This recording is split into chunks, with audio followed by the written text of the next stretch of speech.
So అప్పట్లో ఇక్ష్వాకు రాజులు అశ్వమేధ యాగాన్ని నిర్వహించేవాళ్ళు. ఆ అశ్వమేధ యాగం నిర్వహించేటప్పుడు ముందుగా ఎవరైతే యాగం నిర్వహిస్తారో ఆ రాజు ఇక్కడ పవిత్ర స్నానం చేయాలన్నమాట.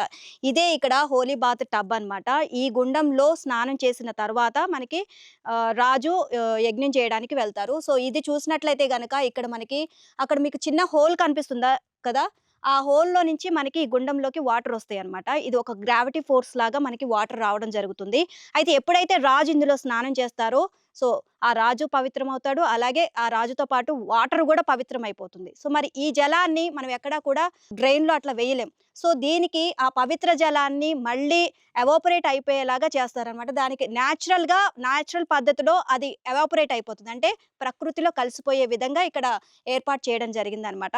సో, ఇది మొత్తం కూడా ఈ టబ్ ఇట్లా నిర్మించడం జరిగింది. సో, ఇక్కడ రాజు స్నానం చేసిన తర్వాత ఈ పవిత్ర జలంలో అక్కడ మనకి యాగం చేయడానికి వెళ్తారు. ఆ యాగశాల గూడా మనం చూద్దాం పదండి.